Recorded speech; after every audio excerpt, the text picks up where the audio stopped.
नमस्कार दोस्तों, welcome to learning is a process. आज हम class 6 history chapter 4 what books and burials tell us के question answer and exercise work करेंगे। पहले देखते हैं हम क्वेश्चन नंबर 1, जिसमें है मैच द कॉलम। मैंने इसका सीधा ही आंसर दे दिया आप सबको। जैसे सुक्ता क्या होता है? सुक्ता का मतलब है वेल सेड। फिर chariots used in the battle, ठीक है। यजना सेक्रीफाइस किए जाते थे। दास स्लेव को कहते थे। मेगालिथ स्टोन बोल्डर होते थे, ठीक है। ये मैच है, बुक में मैच कर देना इसे। नेक्स्ट है कंप्लीट द फॉलोइंग सेंटेंसेस। जो रेड में है वो शब्द इसमें नहीं लिखे गए थे, लाइन्स इनकम्प्लीट है। स्लेव्स वर यूज फॉर, किसके लिए इस्तेमाल होते थे? वर्क के लिए। नेक्स्ट क्या है? नेक्स्ट है, जैसे आता है the megaliths were found in, कहाँ पाए जाते थे? दक्षिण southern India, north east and Kashmir, यहाँ पे मेगालिथ्स देखने को मिले हैं। देन नेक्स्ट है स्टोन सर्कल्स और boulders on the surface were use to mark the site of a burial. किस लिए रखते थे वो? कि बरियल कहाँ है उसको, उसका पता रहे, याद रहे कहाँ पे है, इसलिए उसको रखते थे। Port holes were used for, हमने पढ़ा था ना ये, bringing the bodies of those who died later into the family grave. ऐसा होता था कि एक परिवार के लिए एक बारी कब्र खोदी जाती थी, उसमें एक पोर्ट होल किया जाता था, एक सर्कल सा बनाया जाता था जिसको खोल के बॉडी को उसके अंदर डाल दिया जाता था नेक्स्ट पर्सन की, आफ्टर फर्स्ट पर्सन, ठीक है। नेक्स्ट क्या कहता है कि पीपल एट इनाम गांव एट, क्या खाते थे वो? Wheat, barley, rice, pulses, millets, peas, sesame and animal meat besides fruits, ठीक है। ये सब। उसके बाद क्या है? Question number 3।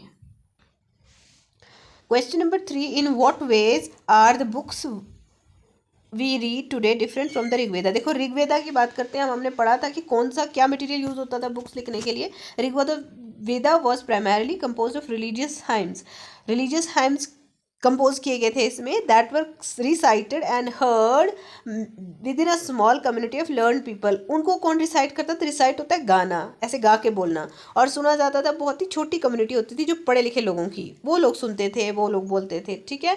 नेक्स्ट क्या आता है हमारे पास? Modern books, on the other hand, are written on various subjects, are available in print format and read by a lot of people.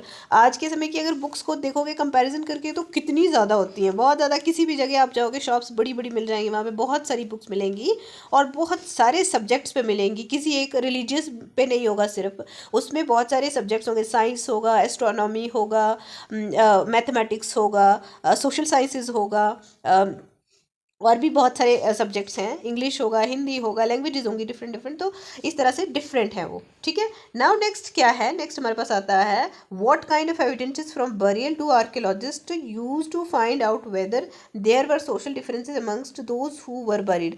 कैसे आर्कियोलॉजिस्ट को पता चलता था कि ये कोई अमीर इंसान की कब्र हो सकती है और या फिर ये कोई किसी गरीब इंसान की कब्र हो सकती है? The archaeologist use the object found in the grave to know more about the social status of those buried. देखो, उसमें क्या क्या मिलेगा? किसी ग्रेव में, क्या ग्रेव होता है? कब्र। उसमें क्या क्या मिलेगा? जैसे किसी डेड बॉडी के साथ क्या क्या चीज़ें मिली है? Some skeletons were found buried with gold and copper ornaments indicating their high social status. कुछ जो स्केल्टन है, कुछ जो बॉडी के स्केल्टन मिले हैं, वो उनके साथ सोने और कॉपर के गहने मिलते हैं, जिससे पता चलता है कि वो लोग हाई स्टेटस के थे। और कुछ के पास सिर्फ बर्तन ही मिलते हैं। इसका मतलब फ़र्क था कि सोना चांदी सब लोगों के पास नहीं होता होगा। In what veg do you think that the life of a Raja was different from that of a दासा और दासी? कैसे लगता है कि राजा और दासी या दास की लाइफ अलग होती थी? The rajas were the higher class people. Rajas क्या होते थे? ऊंची क्लास के होते थे, यानी कि उनका इकोनॉमिक स्टेटस बहुत ऊंचा होता था, पैसे होते थे उनके पास, धन दौलत होता था। People while the dasas were the lowest class. दास कौन होता है? स्लेव होता है। स्लेव यानी गुलाम, जिसको अपनी मर्जी से आप यूज़ कर सकते हैं। तो उसके बाद क्या है? वो क्या करते थे? उनको वो काम करने के लिए इस्तेमाल किए जाते थे ना। The dasa dasi were often captured in the war and were treated as the property of their owner. दासा और दासी कहाँ से मिलते थे? जब किसी के साथ वो युद्ध करते थे, वहाँ से जो लोगों को वो बंदी बना के लाते थे, उन्हीं लोगों को अपनी प्रॉपर्टी की तरह यूज़ करते थे। वो कहते थे कि ये हमारी प्रॉपर्टी है, ये हमारी पर्सनल प्रॉपर्टी है। I think a Raja lived in lived a more comfortable life than that of a दासा। हमें लगता है, मुझे लगता है कि राजा जो है काफ़ी अच्छी ज़िंदगी जीता था एज़ कम्पेयर टू दासा। दास को क्या करना होता था, उसे सर्विस करनी पड़ती थी, सर्व करना पड़ता था, और दूसरी तरफ से राजा को क्या, कंफर्टेबली उनसे सर्विस करवा के अपनी लाइफ जीते थे वो। नेक्स्ट क्वेश्चन नंबर 6 क्या बोलता है, find out whether your library has a collection of books on religion and list the names of 5 books from this collection. देखो, इस क्वेश्चन का आंसर हर एक इंसान के लिए अलग अलग हो सकता है। क्यों? क्योंकि हर स्कूल की लाइब्रेरी में कौन कौन सी बुक्स अवेलेबल है वो वहाँ जाके वहाँ के टीचर से आप पता कर सकते हो और फिर लिख सकते हो, ठीक है, जो लाइब्रेरी टीचर होते हैं ना, देखो सॉरी लाइब्रेरियंस होते हैं जो हैं, तो उनसे पूछ के बता सकते हो आपकी कौन कौन सी अलग बुक्स है, कौन सी रिलीजियस बुक्स होंगी वहाँ पे। जैसे 5 religious books in are library यार, 5 मेन है, जैसे रामायण, महाभारता, गीता, बाइबल, कुरान, ये लाइब्रेरी में हो सकती हैं। Write down a short poem or song that you have memorized. Did you hear or read the poem or song? How did you learn it by heart? देखो, अगर कोई आपको पोएम या सॉन्ग याद आता है इस कहानी को पढ़ने के बाद, जो आपको याद है या आपने कभी सुना हो, कैसे आपने इसको दिल से याद किया था, बताएं। I read this poem by Walter Whitman in brothers school book, ठीक है। I learn it by repeating it to myself. ये पोएम कैसे लर्न की मैंने, कि बार बार मैंने रिपीट किया, कि वैसे ही मुझे याद हुआ ये, ठीक है। This is thy hour O soul, thy free flight into the wordless, away from books, away from art, the day erased, the lesson done, thee fully forth emerging, silent gazing, pondering the themes thou lovest best, night sleep and the stars। ये देखो, ये जो यहाँ पे poem जिसने learn की है, जिस बच्चे ने, वो लिख रहा है कि वॉल्टर वाइटमैन की पोएम है, वो मैंने याद की है, ठीक है। आपको जो भी याद है आप वो पोएम के यहाँ पे कुछ स्टैंजाज जोड़ सकते हो, इसके अलावा लिख सकते हो वो, ठीक है।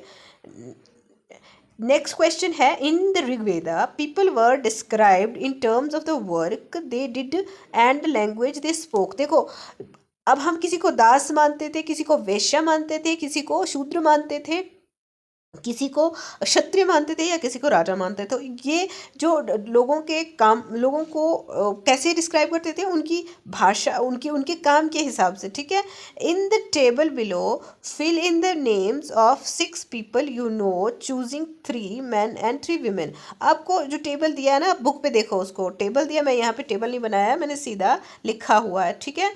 तो जो दिया हुआ है टेबल, उसमें क्या करना है, अपने काम देखना है, लैंग्वेज वो इंसान क्या बोलता है और उसके अलावा वो क्या करता है, ठीक है। तो ना आप देखोगे, पहला मैंने लिया है यहाँ पे वर्क, ये नाम है, हाउस मेड है ये, अमीना। अमीना का क्या काम है, हाउस मेड है ये, और उसकी लैंग्वेज क्या है, वो लैंग्वेज हिंदी बोलती है, वो लंबी है और अच्छी है, ठीक है, देखने में, हाँ। तो देन क्या है नेक्स्ट, ये अमित है, क्या है ये, कार वॉशर है, और ये कौन सी भाषा बोलता है, हिंदी। और इसकी क्या एनीथिंग एल्स है, क्या वो करता है, he gets up early in the morning, वो बहुत जल्दी सुबह उठता है। कौन कौन बच्चा सुबह जल्दी उठता है, सुबह जल्दी उठने की हमें प्रैक्टिस करनी चाहिए, ठीक है। नेक्स्ट क्या है, अब हमें अमित के बाद कौन दिख रहा है यहाँ पे, अजय। अजय क्या है, वॉशरमैन, वो कौन सी भाषा बोलता है, Hindi. Delivers clothes in the afternoon, वो क्या करता है, कपड़े दे देता है लोगों को, कपड़े धोने के बाद शाम के टाइम लोगों के उनके कपड़े उनको दे देता है, यानी कि वो भाषा हिंदी बोलता है और कपड़े धोने का काम करता है, ठीक है। नेक्स्ट क्या आता है हमारे पास, मालती। मालती क्या है, हाउस मेड है, ये कौन सी भाषा बोलती है, भोजपुरी। हाउस मेड पता है क्या होता है, जो घर में हेल्प करने के लिए आते हैं ना, उनको हाउस मेड बोलते हैं, ठीक है। और वो कौन सी भाषा कैसे बोलती है, वो ज़ोर से बोलती है, ठीक है, लाउडली, मतलब बहुत तेज़ बोलती है वो, है। नेक्स्ट क्या है, फिर आता है पिंकी। पिंकी कौन है, फ्लावर सेलर है, ठीक है, और वो कौन सी भाषा बोलती है, हिंदी बोलती है। और वो क्या है, उसका नेचर एक शाई गर्ल का है, वो बहुत शाई बच्चा है, ठीक है। नाउ नेक्स्ट क्या है, हम देखते हैं राजू। राजू हमारे पास लास्ट है, वो कौन है, कोकोनट डिलीवरी मैन है। वो क्या करता है, कोकोनट की डिलीवरी करता है। कोकोनट क्या होता है, नारियल। तो फिर ये कौन सी भाषा बोलता है, तमिलनाडु। कोकोनट कहाँ मिलता है, साउथ इंडिया में मिलता है। तो साउथ इंडिया में अब ये तमिल लैंग्वेज, तेलुगु लैंग्वेज, मलयालम, ये सारी भाषाएं बोली जाती हैं। तो उसकी भाषा कौन सी है, तमिल है। तो वो कौन, और क्या उसके पास और क्या क्या एनीथिंग एल्स करता है वो? स्पीक्स ब्रोकन इंग्लिश, वो टूटी फूटी इंग्लिश बोल लेता है। ठीक है, तो ये थे हमारे चैप्टर के सारे क्वेश्चन आंसर। इसी के साथ हमारा 4th chapter with exercise complete हो जाता है। Thank you.